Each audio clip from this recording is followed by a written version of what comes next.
Oh, hello. Hi, hello. Hello. Hi. Whoa. What? Nice. No, this looks great. This looks really great. Okay, hi. Did it just start? It did. We're live. Looking forward to this. Hi, Mom. Hi, Jordy. Hi, Ryan. Hi, Kyle. Hi, Ramon. Hi, Ronnie. Hi, Esteban. Federico. Hamilton. Luther. Nika. Nick Tolson. Stream Element Spot is up and running. I can't believe that's just working. Christian. John. Suhan. Lost Forever. Kyle Miller. Hamilton Keener. Dagley Media. Juan. Wow, I haven't seen you in so long. Thethella. I don't know how I butchered that. Will Moody. Tech Bear. Emily. Hi. Carol. Hi. Adam Hoke. Hi. Hi. Hello. Hi. Hello, everyone. Hi. All right, so check this out. Colin, switch to my cam. Look at that. Look at that. Colin, switch to your cam. Oh my goodness, look at that. Switch to the wide cam.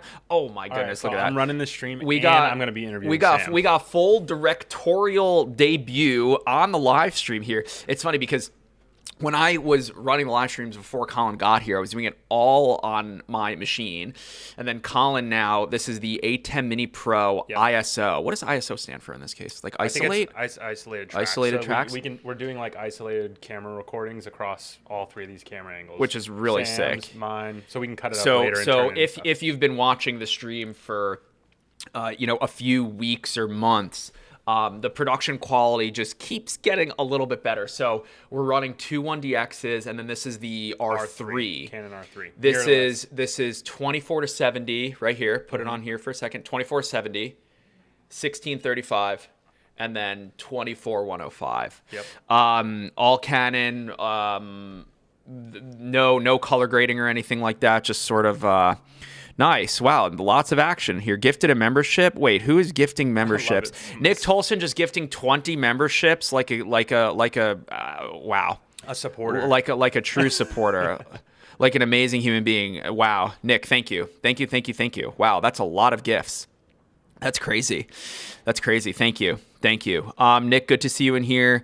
A lot of now green names in here. Love to see it. Okay, Drop the Discord link in there. Okay, we got a vanity URL it is now, discord.gg/humane. I'm going to do http:// So I think that's clickable.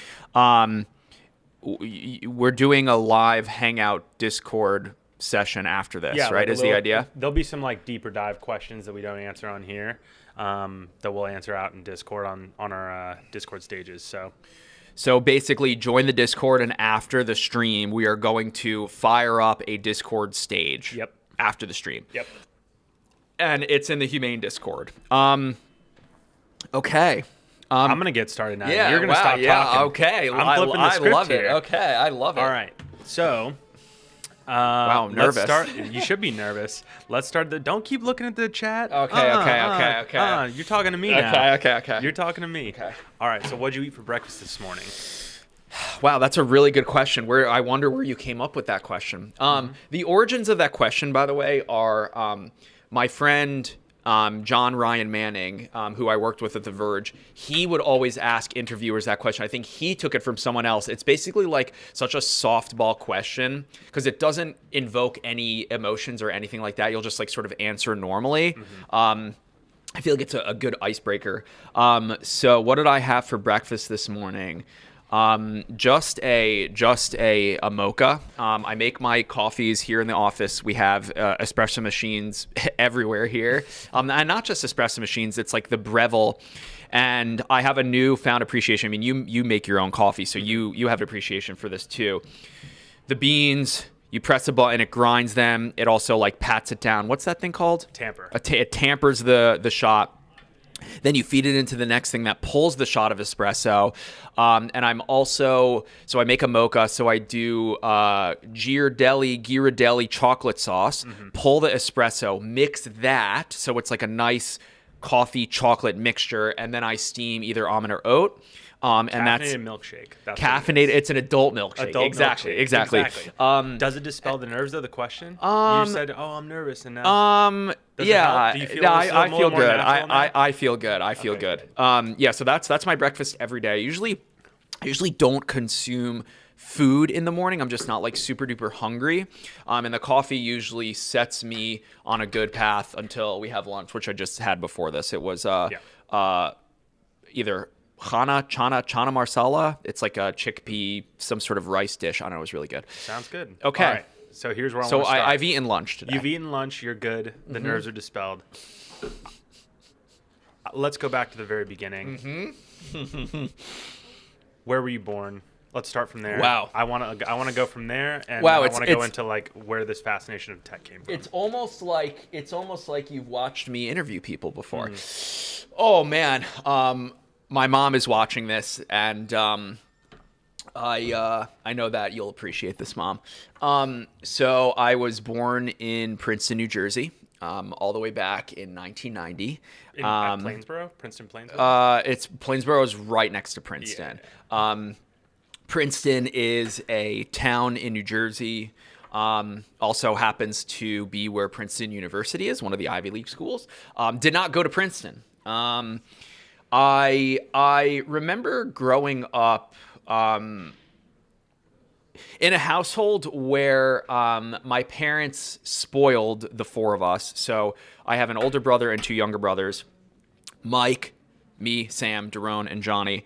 And for as long as I can remember, we've always had electronics, gadgets, those kind of things were always just like in the house. Yeah. What kind of gadgets? Like when you say gadgets, tech, like good question. So we would go on family vacations a lot. That's what like my parents would spend their money on their kids. In terms of like, you know, as a parent, right? Like you some parents like choose to like, you know, spoil the crap out of their kid, or some parents choose to like make the kid start working at, you know, age 14, 15, and like, oh, you want to go buy that camera, you're going to have to work for it or whatever. And so my parents, luckily for me, spoiled me a little bit, where they bought us everything. And it wasn't like I was driving a Ferrari at age 10, but like I remember my earliest memory of interacting with like a gadget or a piece of technology was, I was 5 years old. We had a PlayStation 1. This is 1995. And I remember playing, there was a few games, Battle Arena Atoshinden, I think that's what it's called. I remember playing Gex, and I remember playing Rayman. Wow, Gex. And I just remember having this fascination of like, you're holding the controller, you're looking at the screen, and you're like interacting with what you're seeing on the screen. Yeah. And so at the same time, magical moment. At the same time, we would also go on family vacations as a kid. So, you know, Cayman Islands, you know, whatever, a cruise, Hawaii, whatever. And I remember my dad always brought with him like a handycam, video cameras. And this was during the era of tapes. So we would go on family vacations, and my dad would just like take candid footage of us, you know, like vlogs before vlogs, you know, but like just like home movie type stuff. And so like, I've always been around, you know, sort of technology, but more specifically, it was the video games. It was the sort of just cameras. And I have this one vivid memory also. I must have been, I mean, Mom, you probably remember this. I must have been no older than like 7 or 8, and we put the VHS camera on top of the TV, and then hooked up component cables to the TV, so you could like watch yourself like on early TV. Live streaming. In a sense, yes. And we would just like me and my brothers were just like dancing, whatever.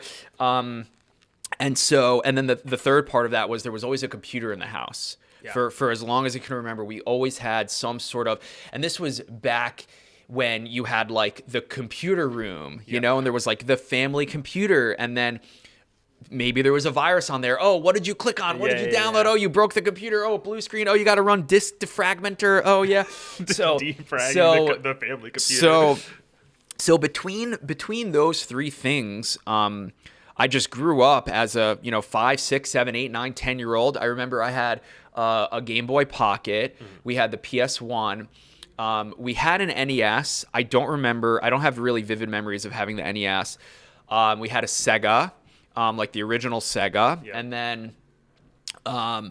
then we got the original Xbox, so that's 2001. Wow, yeah. And by we getting the original Xbox, I mean my parents bought it for us. Again, Yeah, I'm an for all 11 the I'm an family. 11-year-old child.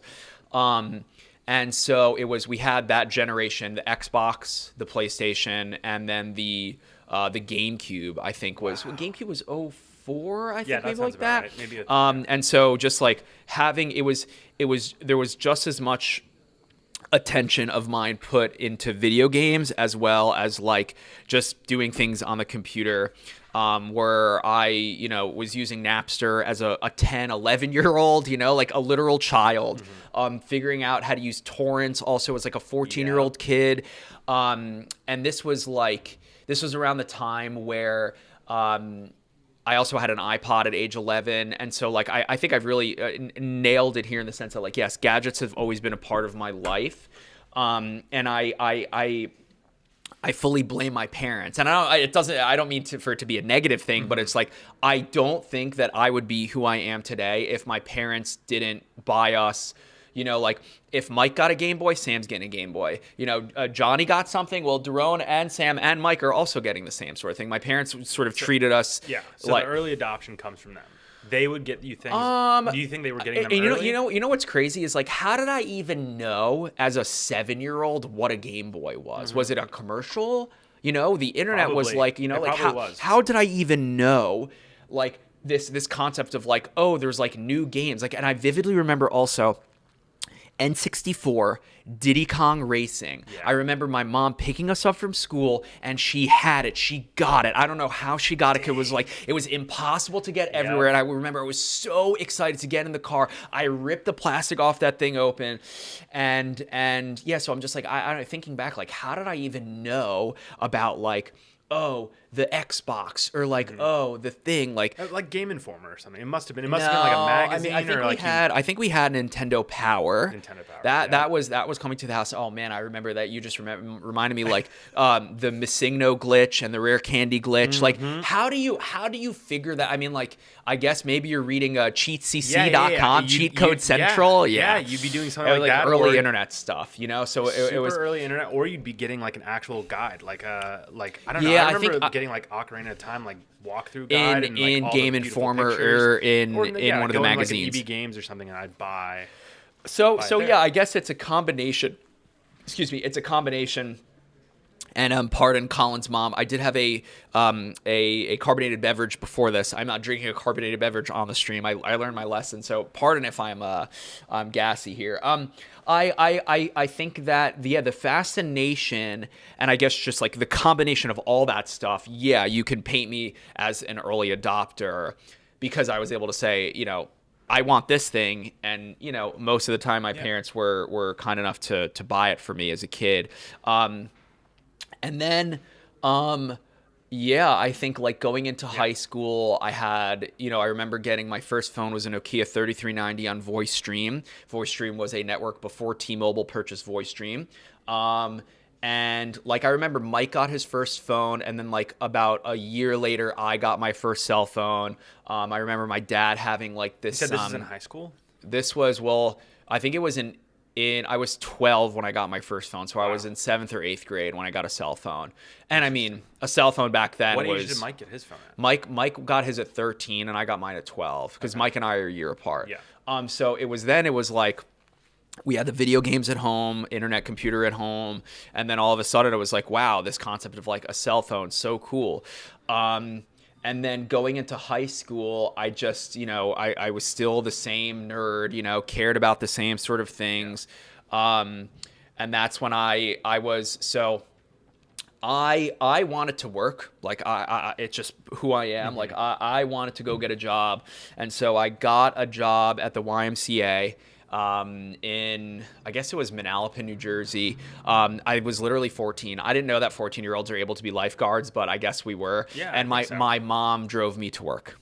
And so it wasn't because like I was like, felt pressure from my parents to go do this. I was just like, You wanted to buy cool stuff.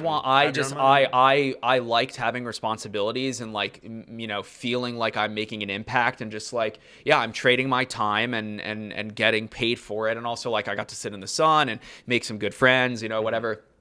And that was where I was, that's where I was exposed to this notion of online gaming. Because my friend Chris Fav, shout out to Chris and Danny Favaloro, they're brothers that we were lifeguards with. They were like, oh, Xbox Live. Oh, Halo 2, Xbox Live. And I was like, what is Xbox Live? And that's how I really got into the first online game I ever played. I did like Putt Putt Goes to the Moon and like Freddy Fish as like a child. But this notion of online gaming, really my first foray into that was playing Xbox Live with Chris Fav, who was unbelievable. He was like a 45 or 46, and it was like impossible to rank up back then because it was all cheaters. Anyway, I'm super in the weeds. So then I guess I'll bring you back out here. Okay, so how do you take that and all that interest and fascination in tech, and then how do you make it your career? Like where do you go from there? Were you thinking about that back then, or were you just like, I'm happy to be a lifeguard, I love playing video games, I love early tech? Well, so this is I guess sort of just the way I operate. Is I'm a person that is guided by intuition and instinct, where this is going to sound a little bit nebulous and spacey, but like we're all born, right? It's not our choice to be born, right? None of us asked to be born. That's impossible, right? And so like we are given the gift of life, right? And so the way I operate is I trust my instincts and my own intuition, and I believe that like I should decide what I want to do, and I operate under that sort of, that's the way I operate. So in growing up associated with technology and liking all of that stuff, I just, there was never a path for me to say, oh, I want to make a career in tech. Like when I graduated high school, I was like, oh, I'm just going to go to Rutgers University because my older brother Mike was at Rutgers, and it was like, it was an easy pick. It's a state school. So, and, relatively close to home, so I can go back and forth. My parents can come visit. And I didn't even know what I wanted out of life, Of course. And I was a lifeguard for a number of years. I did lifeguarding from like 14 to 19 in the summers. And it went from me being like a little pipsqueak 14-year-old lifeguarder to like, I would then like there was like a community pool. I left the YMCA, went to like this community pool, and I was like, I guess like kind of a manager in a sense, where I would like open and close the pool, whatever. So like understanding what it's like to have responsibilities, but I've always just like, depending on you. And I've just always enjoyed working. Like I enjoy going to a place and filling a role and like helping people. That's just what I like. And so, I think it was summer 2008, I believe. My mom's brother, my uncle Steven, really wanted the Sheffer brothers to maybe go into finance. Me, finance? No. And so Steve set me up with an investment banking internship in New York City. Wow. And so I think it was the summer, and Mom, you'll have to correct me on this. I believe it was when I think it was 17 turning 18 or 18 turning 19. Yeah, because I got Engadget when I was 19. And I did it for 2 summers. And so I lived with Steven in like northern New York, like what's that area called? Washington Heights? No, above New York. Like Yonkers. No, even more. There's like the nice that everyone knows, that part of New York. Like, oh, you're from Westchester. It was like, it was like Westchester area. And we would commute down to the city. And I'm coming off of lifeguarding, just like life's good. I'm going to college. Like I'm in an office. Everyone's wearing suits. I don't know what I'm doing. I'm just like, I'm here to learn, Yeah. And I quickly learned that like I don't feel joy doing this. Like numbers and spreadsheets and deals, I'm just like, not really my thing. Like I want to play with gadgets. I want to, Yeah.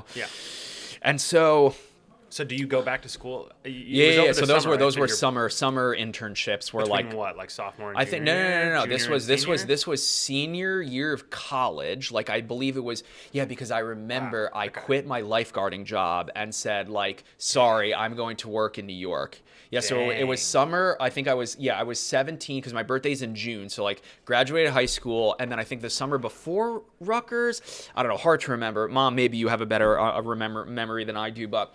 So I remember doing that, and then I everything changed. No pun intended at all. So I'll paint you the picture. So I was freshman at Rutgers, and when you go to college, for the most part, I guess, at least in the United States, you take your gen eds, is what they're called, the general education courses. So like your expository writing class and your whatever class. So I like was doing the gen eds, and then I think Mike actually found the major, where the major was called, I don't even know if they still have this, Information Technology and Informatics, ITI. But not like IT networking fixing routers, but like Information Technology and Informatics. And so I go my whole freshman year with still I'm passionate about technology. I like working, but I never was like, oh, I want to move to New York City. I want to go do this thing, whatever. I was just I knew what I liked, and so. I was a big reader of Engadget at the time. I think I don't even remember how I found Engadget, but this is, I guess, like when I was 17, 18, 2007, 2008. Maybe probably it was like word of mouth. I mean, I feel like that's what back then it's like. I got on Twitter, I guess. Yeah, I got on Twitter in March of 2009 because Kelly Ripa was doing a giveaway for tickets to her show, and I wanted to try and win tickets to her show. That's the original reason why I got on Twitter. Wow. And then I got super into the jailbreaking scene. If you go back on my Twitter and you click who I'm following and you scroll all the way back, I think literally the first follow was Muscle Nerd, who hasn't tweeted in like 10 years. He was like one of the like prolific jailbreakers. And like people like Geohot and comics and like all these early, all those Chapone, POSIX Ninja. Like I was just like super into the jailbreaking thing. This is what did you jailbreak though? So I actually jailbroke a friend's iPod Touch, and then I got my first iPhone in 2008. So my freshman year at Rutgers was 2008 to 2009, and in the summer of 2008. I camped out at the Freehold Mall and got myself an iPhone 3G, and I jailbroke it because, of course. And keep in mind, I'm an 18-year-old kid. I'm about to embark in college. I know what I like, and I just, I'm just like on this journey of like not knowing where the hell I'm going or what I'm doing, but like I'm going to college. That's it. I'm doing the thing that everyone does. You graduate high school, you go to college for the most part, and so I was reading Engadget, and just randomly out of nowhere, Topolsky posts, "The Gadget Show is coming. September 13th, 2009.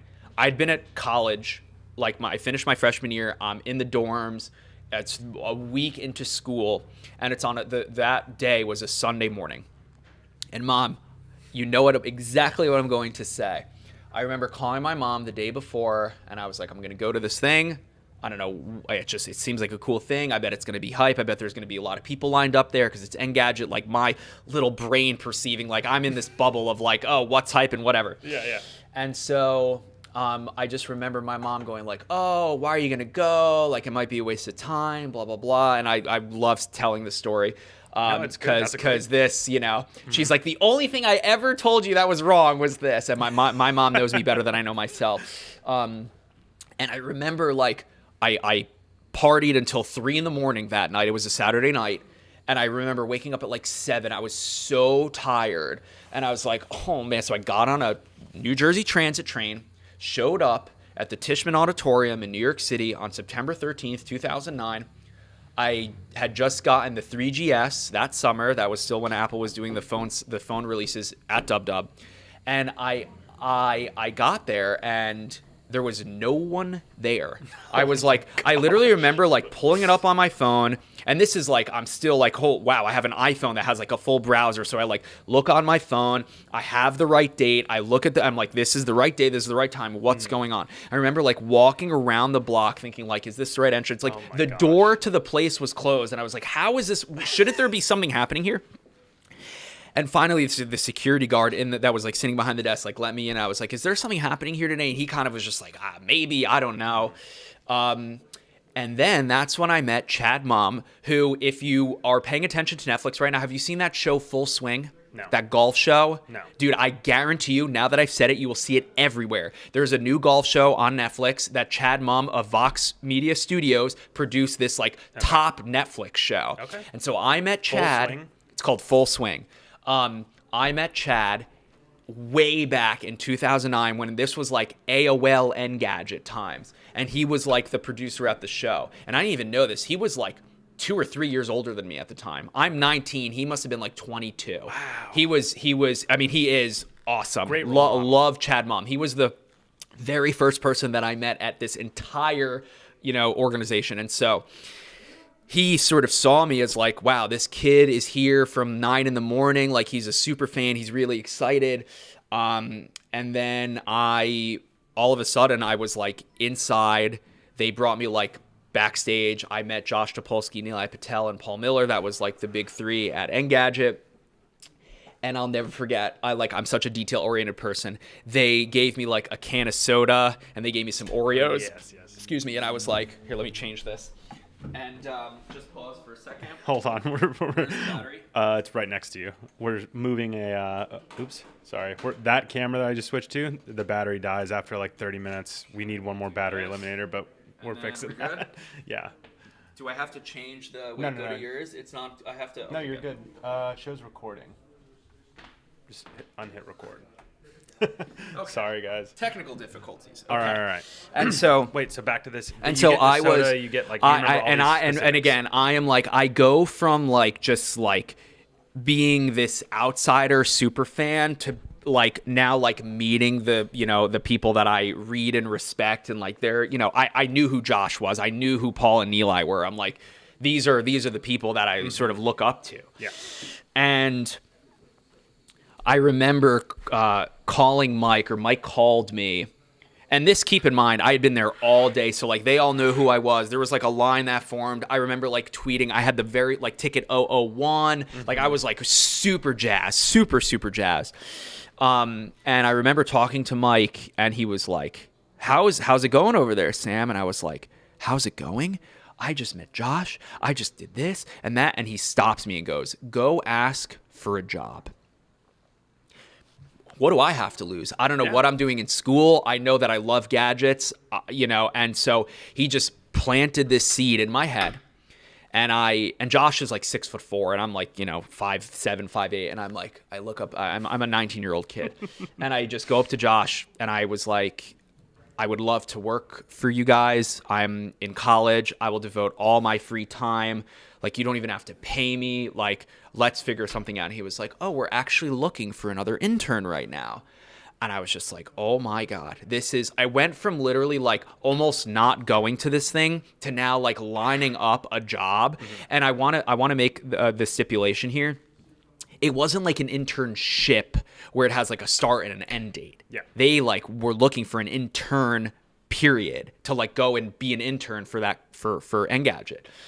And so to make a long story short, there's some more detail in there, but it's not relevant. I got it. I got the job. I'll never forget this. I was waiting in line to see the Mars Volta. This is like a month or two later after going back and forth, filled that application, all this stuff. And I got the email from Josh, and I was eating McDonald's French fries with a stranger that I met in line waiting for the concert, and I got the email, and I freaked out. And this kid sitting across from me was like, oh my God, what's happening? I was like, dude, I just got this job. I can't believe it. I'm joining Engadget. Oh my God. And so that was it, man. That was it. It was just, it was very, very sort of binary function of like, I didn't have something, and then I just like sort of followed my, and it's like, it's impossible to replicate. And like, you can't replicate it. Everyone has their own path, and like, yeah, if I didn't go to New York that day, I wouldn't be here. As crazy as that is to say, but like, I just acted totally, selfishly on instinct and intuition, where like no one was going to stop me from going early. I went by myself. I had nothing to lose. Yeah. So that's sort of the way I've guided myself in terms of like the way I live my life and the way I, have transitioned in my careers. And yes, careers with an S, because I believe that, people have more than one career. And so Engadget was phenomenal, was wonderful. I was working at Engadget. I really felt like I found my purpose. And I remember being at Rutgers, sitting in lecture hall with like 300 other students. And I'm just like looking around and everyone's like taking notes and paying attention. And I'm like in an IRC channel with like the 25 Engadget people around the world. And like I'm watching this company function in it like a, work from home is everything. But like in 2009, 2010, working remotely was like this like sort of new thing. And I was just like, wow, I'm in it. Like I'm part of this thing. And then I went from going to I went from going to the first Gadget Show. I think I was working the second one. And so, I was like, went from being an outsider to like very much on the insider. Yeah. And we had so many amazing guests. I remember Steve Ballmer was one of the guests. I remember Peter Molyneux was one of the guests. John Rubinstein was the first guest. I think we had Jimmy Fallon, and maybe that was like on the Verge or something. It's all a blur now. Yeah, it's all a blur now. Yep. So what did you learn from that? Like you're doing. What did I learn? What did I learn from that? Not an internship. I was an intern. An intern. Yep. And then what do you learn from that? Going like. Well, number one, I was getting paid. So I like had money to spend to buy things. So I was like able to buy a camera if I wanted to. So that was like nice. Yeah, like getting paid real money in exchange for your time. I learned that there is definitely more to life than going to school, where I was just going to finish the thought like looking around lecture hall, all these people were paying, and I'm not a knock on school, but I just like very quickly saw that like, wow, I am already in this position of like, everyone here is like learning, and then they're going to take what they learn and then go apply for a job and blah, blah. I'm like, I did a speed run to this, and so that's sort of what I learned. And also just to like, again, follow your instincts and intuitions and let your gut guide you. And also, I guess I learned that nothing's permanent. I thought I was going to graduate Rutgers and go get a job at Engadget doing God knows what, and Engadget was going to be around forever. We're all going to grow old together. But that's not how the story went. Everyone sort of started dropping like flies. And I remember I was on vacation. What was the number at that point?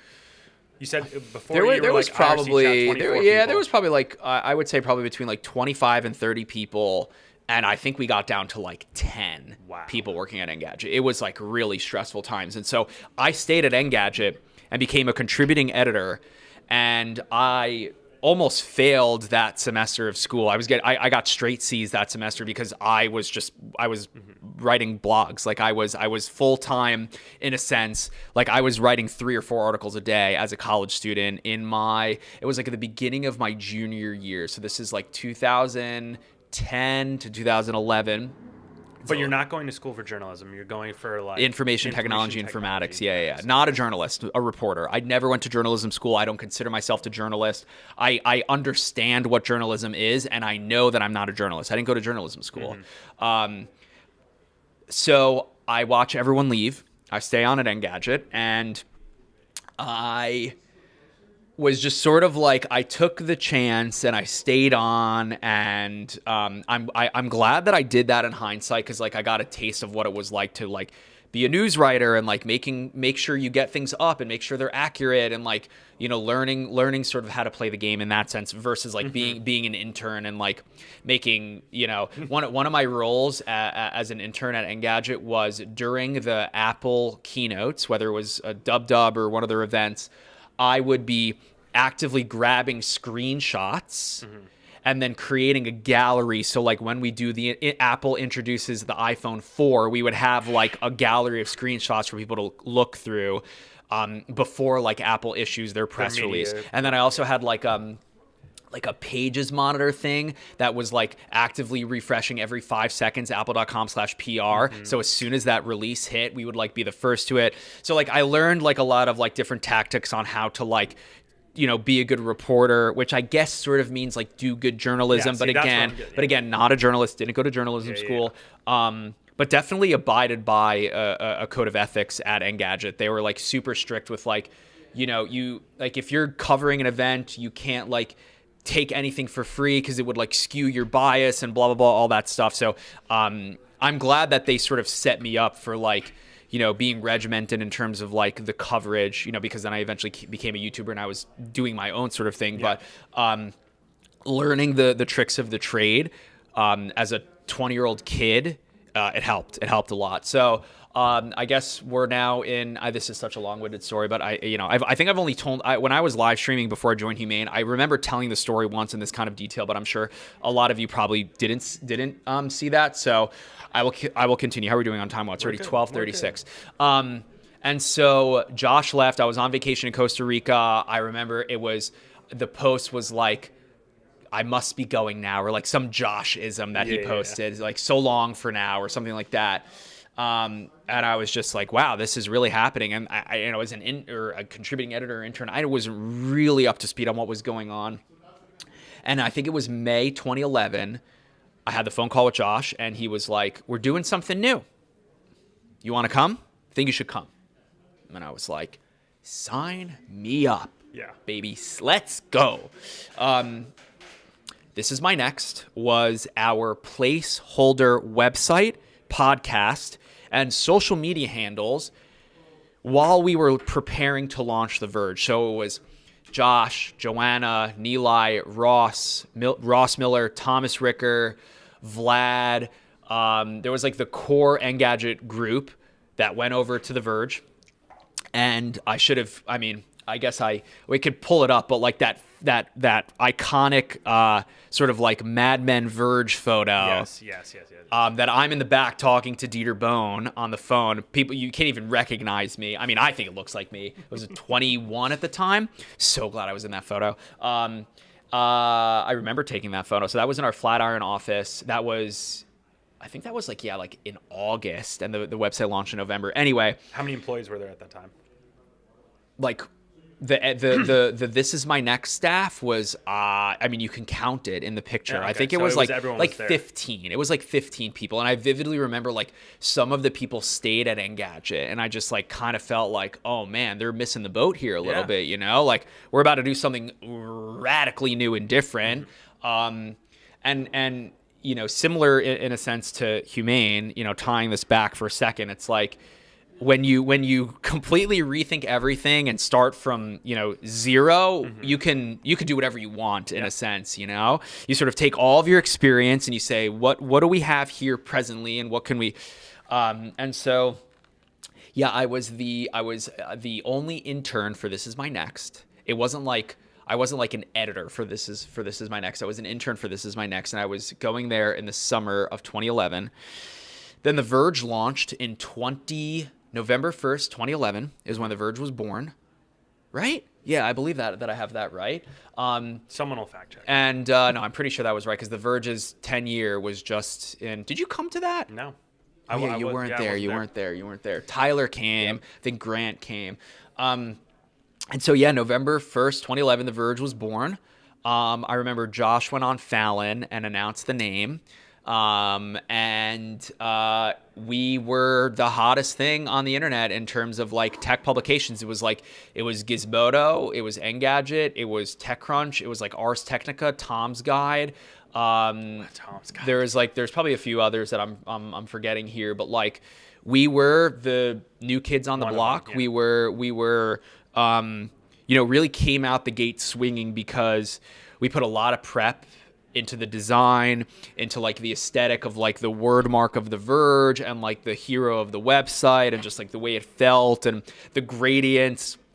of like those articles. If you remember what the original Verge looked like. What were the big things that like set you apart that you remember? Do you remember like from Engadget to the Verge, what was the big differentiating factor there? It was a few things. I think just by us starting over, I think that gave us a differentiation. The name is pretty cool, The Verge. Yeah. And we got a lot of The Verge means penis in French. Oh, Fun fact. So I remember getting pushed back on that. That was like one thing that I remember. Le Verge. But it worked, I guess. Yeah. It worked. I mean, it's like on the verge. You're on the verge of something. Right. This kind of ties in with the early adopter stuff. Yeah. Exactly. Yeah, I would say like the team that we assembled, like I remember us hiring Dieter, who was running like, there was like Windows Central, Palm Central, like the Android Central, like he was the editor-in-chief, I believe, of that whole network. And we just yoinked him away from there. I remember when we hired David Pierce also. We just like hired some like really awesome writers and people that were good on camera also. And we also had, like at the same time that The Verge launched, VOX Media, the publishing sort of house, not Vox.com, but like VOX Media launched. And so like you could just take more risks when you're new in a sense, and you can just sort of like carve your own path. And then, yeah, like we just... So the risk taking was the difference. Yeah, that's definitely a difference. And then, the videos that we had some like really amazing pieces that were ready to go. There was Condo at the end of the world. That was like these people that were building doomsday bunkers, and we had this like really awesome feature piece with a video. And then Ben Popper also, I think he did that one. He did, I remember the biohackers feature. I think him and Addie both got magnets in their fingers. So they could detect, like, yeah, dude, yeah, we were doing some crazy things. On the Verge stuff. Yep. And just like the website was so good, we were like, we had such good practice and training from being like a, lean Engadget team. We took everything we knew and just like sort of rebirthed it with more color, pun intended, instead of like the Engadget blue, we had like the Verge orange, and we had the Penrose triangle, and we had the gradients on the hero pieces, and like, it just felt like it was like we were all in high school together, and then we are all in college, but maybe we went to college for 6 months and then dropped down and became professional athletes. Okay. In a sense, I guess maybe that's how it felt a little bit. Yeah, where we're like we became pro. Yeah. And again, I'm there as a 20-year-old, 21-year-old, 22-year-old, like really learning from all these people on how to run a business, how to run a media publication, how to like make videos, how to do all those sort of things. And so The Verge launched. It was epic. We had The Verge show. We had so much attention on us, and we were able to deliver on that momentum, I think. But this is the start of like your new media kind of thing. I guess Engadget was, but this is all digital media for the most part. Yes, but like at Engadget, I wasn't running the Twitter account. I wasn't like publishing on Facebook. This was like even almost like before brands had like a Facebook page. Where like Twitter's 3 years old at this point. No one's on. I mean, Twitter is not what it was. Certainly not what it is today. But like so. At The Verge, my job was news writer, and I quickly learned that was not for me. I was a news writer at The Verge from when we launched till about February of 2012. And I was still in college. So I told Josh and Eli, I was like, I think I'm going to finish school. I didn't feel like I was good enough to like deliver on like breaking news. You got to put up a headline and a picture and get something up on the site within 2 minutes of breaking news. I'm just like, wow, there's a lot of pressure. There's definitely other people on the team that are way better fit, but like I still feel like I belong here. And so I took like a pause from like March, April, and May, basically, when I was a senior in college, finished school, and the day I was finished with college, I had a call with Josh and Eli, and they were like, we're thinking about you as like a social media manager type thing. We want you to come and like manage our social media accounts. And I was like, well, I've been on Twitter for a few years. I know how to use Reddit. I certainly know how to use Facebook because I got on Facebook in like 2006 or 7. And I was like, sure, let's do it. So this is like take two. This is take 2, and take 1.5 in a sense. Okay. But I'll be very clear. There was never, what was your GPA at school? Yeah. There was never, let's see a diploma. They were like, are you qualified for this? It was just like my over enthusiasm and my passion for this. But like, I am like, I was born in the internet, like this is how I grew up, loving this kind of stuff. So I felt like uniquely qualified to come take the reins of these social media accounts. And so that's what my life was, starting in the summer of 2012 for about, I think I was solo for like 2 years before we hired someone. Cow. Yeah. And there was no like system in place for like how often we were tweeting, and like what our strategy was on Facebook, and are we posting photos or videos or just text or whatever. And so like, you're doing strategy, execution, all of it. But like, it was never, I was never like, oh, this is my strategy, I'm going to spell it out and execute it on it. I was really learning as I was going. And following your intuition. Following my intuition and my instincts, yes. Yeah. And I just sort of thought like the way I did it was like, I was like, okay, I remember what it was like to be a reader of Engadget, a fan of Engadget, where you were, I wanted to know. And so I thought to myself, how do I deliver on that to the people that read The Verge, right? So it's like, okay, we got to be tweeting every 10, 15, 20 minutes for the people that are checking Twitter. I remember saying this. I was like, when someone opens Twitter, they better see a Verge tweet up there. And we're writing 15, 20 stories a day. So it's like, yeah, we can do that. Yeah.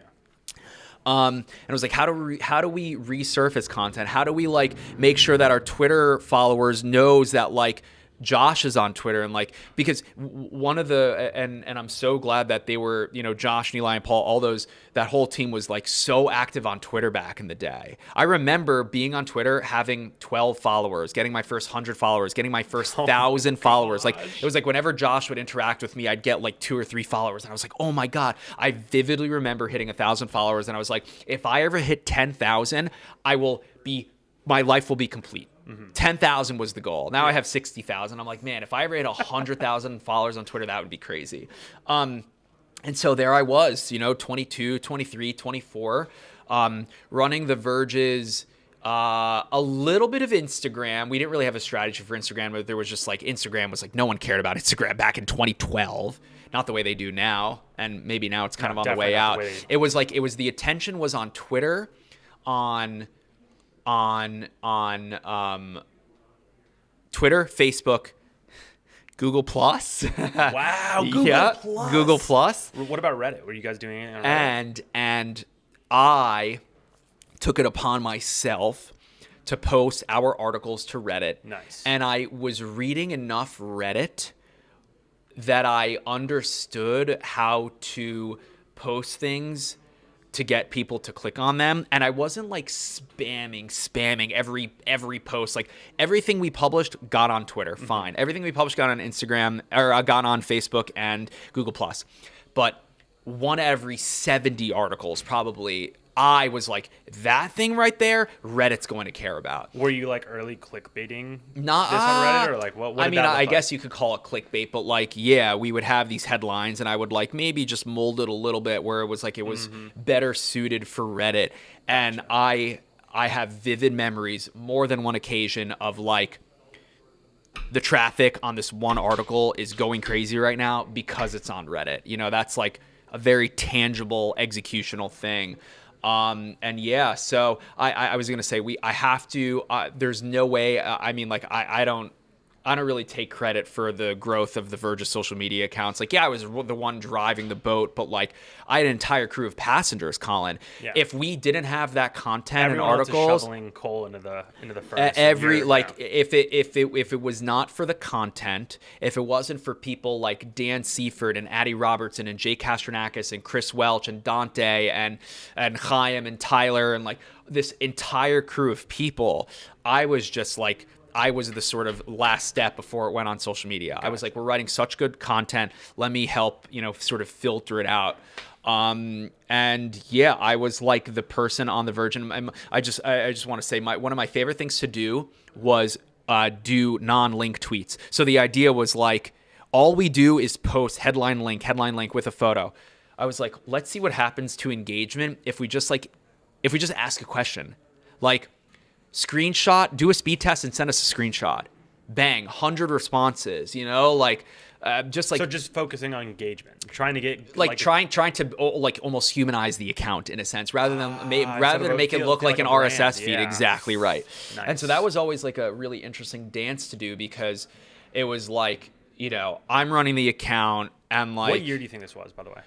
This was 2013, 2014 era. Okay. And yeah, I was just like, we're composing these headlines that it's like we're writing a newspaper in 1950 with like these fragmented sentences and these commas in the middle of these things, and I'm like, this is what a traditional headline looks like. But these are not tweets. Like, we can't just tweet the headline. We need to make handcrafted, like, thoughtful little messages. And so, I that was my like I thought for Engadget, I'm gonna retire with these people. The Verge is everything. I'm gonna grow old with these people. Verge. Mm-hmm. Josh left. For reasons why I mean, I don't even actually know. He left. He went to Bloomberg, and then things became very different. It was not the same. The Verge sort of, Josh was the vision, and helped birth the thing. It was like he was the editor-in-chief, Nilay was the managing editor, and all of a sudden Josh was gone. And so I felt like I was like, oh, wow, like, if this could happen, like, what else could happen here? And some other people started leaving, like the North Star is gone for the company. In a sense. And I remember Ellis Hamburger, our apps reporter, left to go to Snap when Snap was fewer than 100 employees. Oh my gosh. Yep. And so like a lot of my, my friends and colleagues left, and I was just like, I think I'm going to stay because like I like it here, and I'm like starting to like get into video a little bit. Like, we hired some people to help do social, and I was like, I think I want to like, stay on for as long as I like feel good here. And so at the same time, it was like we were doing 90 seconds on the Verge. Yep. So I was like getting in front of a camera for the first time in a really, really professional way. And I want to emphasize, in front of a camera here, right? Like, I'm used to, from my YouTube career, I'm used to like doing the other side of that. At the Verge, we had a team where all I had to do was show up. Yeah. I never had to worry about opening a memory card door, offloading footage, importing footage to a Premiere timeline. It was all taken care of. But I was fascinated by the process of it. So I would like go into the editing room, see how they're working, like see whatever. And then I guess like the, fast forward, I know it's already 12:50. I'm so long-winded in my details here, but we have extra time. We're good. My sort of magnum opus was in July of 2015. I gave up my family summer trip. We would go as a family every year to the Hamptons before it was cool. And I was in Spain riding the Lexus hoverboard. The Verge was the only U.S. publication to be invited to go see the hover park that they built. And then we got to like interact with the hoverboard. You should go watch this video. If you go on Verge's YouTube channel and you sort by most viewed, I think it's still number 2. Correct me if I'm wrong. This is like the liquid nitrogen. Correct. They had to like pump it through rails underneath the concrete. It was. So they built this. You could watch the video. They built a hover park, And so they built this like plaster that they painted to look like concrete, and under it was this like metal rail. And so they used what's called like flux pinning, where they would take magnets, pour liquid nitrogen, and so it would like lock the thing in this magnetic form. It was like truly hovering even when you stepped on it. And there was like one shot in the video where the dude's like holding a penny and the penny's like balancing. So sick. And so and just to paint you this picture, I'm 25, 26. I'm like, the Verge is like, I'm peaking at the Verge. I'm like, I'm going to Spain. Like, they chose me because I'm the resident skateboarder to go make this video. We have this opportunity to make this awesome banger. And it was me and one video person, Tom Connors.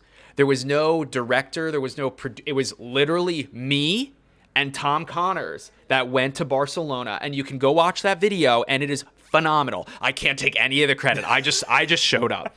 I helped write the script. David helped edit the actual script.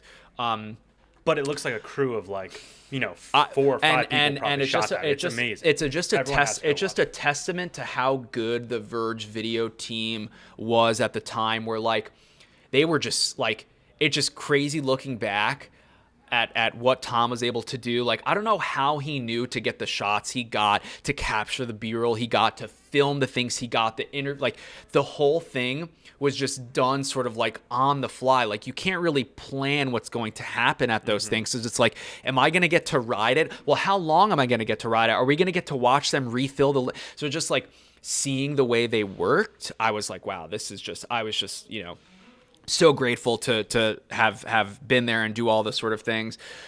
So that video publishes August 4th, I believe, 2015. My first day at Mashable was August 17th, 2015. So I was hit up by Mashable to join that team to come lead the Snapchat Discover efforts. So back in 2015, Snapchat had the Discover section, which looks completely different now.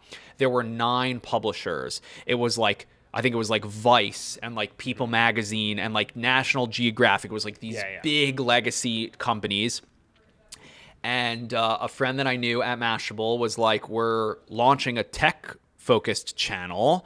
Do you want to come like help produce the thing? And I was like, well, Verge doesn't have a Mashable Snapchat, or Verge doesn't have a Snapchat Discover channel. And I was like running the Verge of Snapchat at the time. I was like, Josh isn't here anymore. So many people have left. I was like, as bittersweet and as crazy as this is, I think I'm going to go. And did that die again? No, it just turned off. Okay. Just hit the button.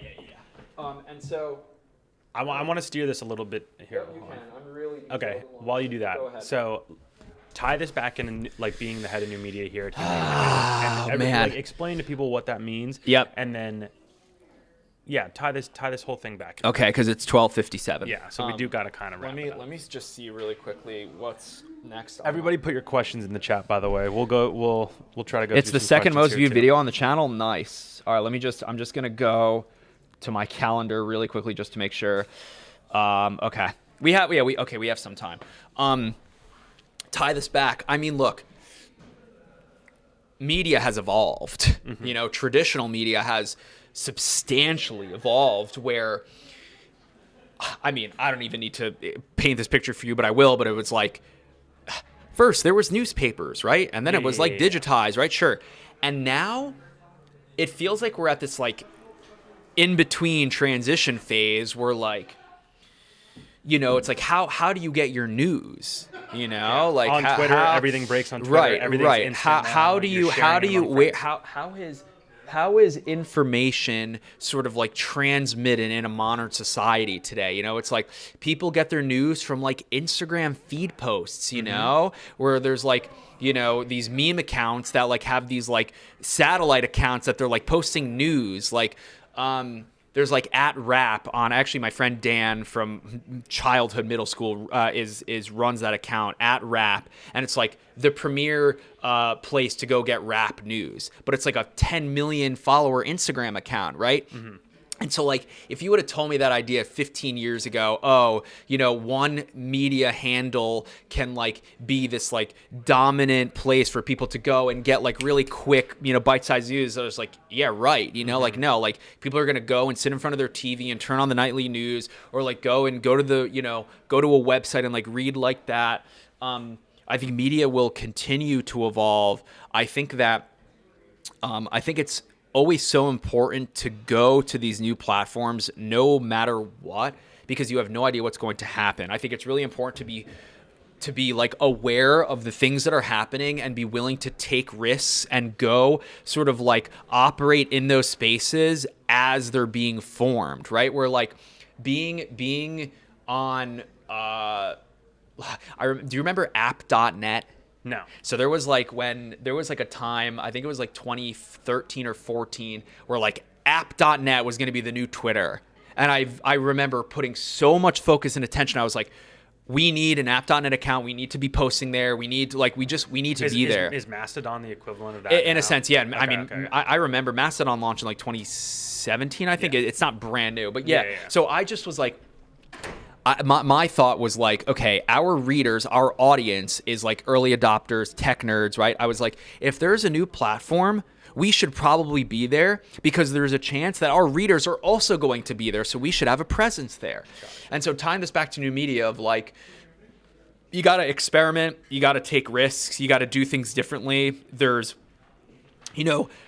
like there are strategies and there's like ways to like, cater to the algorithm in a sense, but like everything is constantly evolving, and you gotta basically, in order to stay ahead, you have to try new things. Because like if something even works today, and this is gonna sound a little crazy, but like it might not work in 3 months. Like these algorithms change so fast, and like no one could have predicted what would have happened to Twitter. Like, I remember when the rumors, Elon, and everyone was like, "There's no way he's buying." I'm like, no, he probably will end up buying Twitter. Like, and there was the lull between him actually buying and now it's like, will TikTok get banned? Right? Yeah. And so what's crazy, Colin, is like with like new media, right? Like, what is new media? I think it's like operating on the bleeding edge of wherever there's a tension, go there and sort of like lead the charge in a sense of like,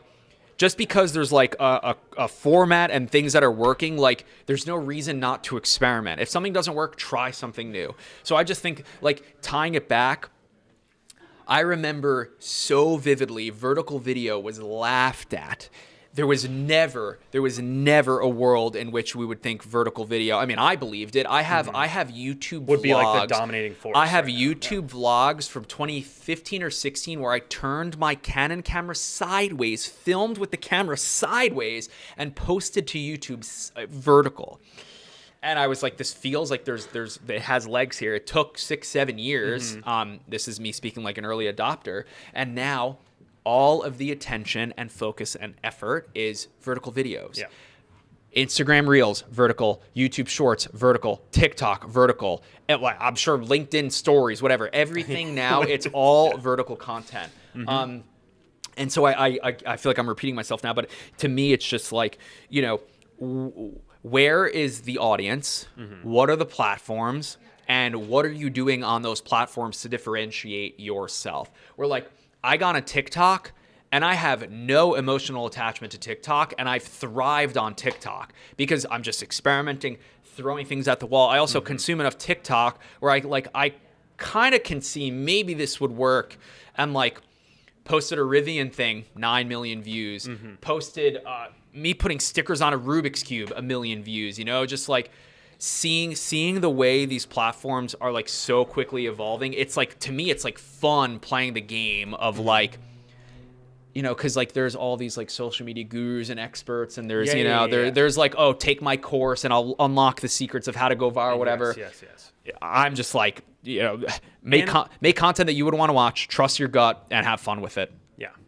And I think that aligns really well with exactly how this like super professionalized version of like media, aka the Verge in this case, was used to look, and how it was. And now all these companies, are having young Gen Z kids post memes on TikTok about their company, and it's blowing up. And I gotta say, one account in particular, Lotus, on the car company Lotus, their TikTok is woke. They must have a 19-year-old running that account. The things that they're posting is you would never expect a car brand like Lotus, but you gotta play the game. You can't, and what they put on YouTube might not be the same. The same strategy definitely doesn't work everywhere, I think. Although there is definitely merit in saying like vertical content right now has the attention. Where does it go from here? My friend Keith from Mashable goes, triangle video. That's good. On that, let's answer a couple of questions and then wrap this up, because we're definitely over time. Let me see. Thank you guys for this was fun. This is a to be continued kind of this was really fun, because we could go further and further into this stuff. Sorry, I was so long-winded in the real history, but I feel like that's the point of these sort of like podcasts and like sort of stories where like these are meant to be you watch Lex Friedman and it's 3 hours long, and Lex maybe has 5 to 10% of the dialogue, and you just get to hear from the guest, and they get to be as long-winded. Like Lex will rarely interrupt someone, and they like Lex asks you a question and 15 minutes goes by before Lex speaks again. I think that's why people like Lex so much, because he lets his guests speak. That's why I like him so much. Okay, do we have any good questions in here? I can't even see. I'm trying to. I'm leaning over here. I'm trying to load this. Thank you. Also, we're going to be live on Discord. Right after this. I have some other questions. That 5 hours with Tim Dodd was great. Colin Cornwell, head of interviewing. This was a very good interview. I'm glad, Jordan. Later, guys, love these streams when you don't realize how, dude. I mean, an hour. So true, Becca. I remember when Gary Vee said that too. I'm just going to read. Eric Hamilton's got one. And then so does Francisco. Eric Hamilton, were you on Humane's radar before that video, or did that video get you the job in a way? Because I feel like your Humane video was a masterclass in you getting the dream job. I made that video hoping that people at Humane would see it. And the reasoning for making that video, I was just shocked that there was effectively like barely any coverage. Still, The Verge has no coverage of Humane. I'm hoping that's going to change, but like I saw there was a very natural interest. I saw an opportunity to go and like put my flag in the ground of like, okay, no one else is going to do the research and reporting. I'll be the one to do it, and it's one of my favorite videos I've ever made. And so I mean, Imran tweeted the video, and here I am. I think I am. And here, Sam meets a lot of cool, important people. Yeah, the job lends itself to that. Explain the time between the Humane video and interview at Humane. Save that for another time. Gary Vee went on and on about how vertical video and audio are going to be the biggest thing, and he's absolutely right. And now podcasts and TikToks are huge. Yeah, it's crazy how like you go on TikTok and it's just people podcasting like this, and it's just with the captions, and it's just like that's like the fast, sort of. Yeah. You can take a piece of content and give it 16 different lives. You know. And he wins on sneakers. Nick, that's a very touchy subject for me. I had Colin try to buy the Panda 1985s. I am so tired of. I'm Nike. You're listening to me. I'm ready and willing to give you my money every single time. You just don't take it. The Lost and Founds, the Chicagos, you didn't want to take my money. The black and white 85s, you didn't want to take my money. I'm happy to give you my money. They just don't take it. It's crazy where life will take you and people we meet. It's true. It's true. Sam, keep shining. Thank you, Jordan. Following your passion and working. Yeah. I mean, there was never a clear path for me. I just sort of was like always just like following my heart, trusting my gut. My favorite sneaker of all time, definitely. I think that's the big takeaway. Definitely the Jordan 1. What's the big takeaway? Trust your instinct. Like follow your gut. That's the whole. That's what works here. It's worked for you. It's worked for me. So I mean, it's like you can like want things. You can have like goals. It's important to like have your sights set on things. I do this at Humane, by the way. And at the same time, the universe works in very mysterious ways. Yeah. Mom, are you still here? Humane YouTube channel. I think eventually, yeah. Colin, what do you do at Humane? Colin's on my team. Colin helps with all things new media. So things like the podcast, the Discord, for example. Any podcast recommendations? Documenting stuff. Probably the Lex Friedman podcast. Lex Friedman's really good. Will you ever go to Malmesbury again? Wow, Matt Wakeman. Remember that trip, Colin? That was so Malmesbury? Fun. Maybe we'll post something after this. All right, everybody go to the Discord, discord.gg/humane. We're going to move this over to there because we've only got like maybe 20 more minutes, and I have some more questions to ask Sam, so we'll ask it over there. So I'm looking down at the comments here on my computer. So what we're going to do now is fire up a Discord stage. So if you're here, let me just do http:// oh, my mom's still here. Nice. Hi, Mom. No, it's Discord. Discord.gg/humane. Okay. Go there. Oh, it's fired up. Nice. Okay. We will see you on Discord in about 1 minute. Thank you for tuning in. Stream will be back next week. Maybe Wednesday, probably Friday. Hopefully Friday. We're trying to move things back to Friday. And thank you so much for tuning in. I hope you enjoyed. Colin, thanks for doing this. Of course. We'll do this again for sure. And we'll see you on Discord.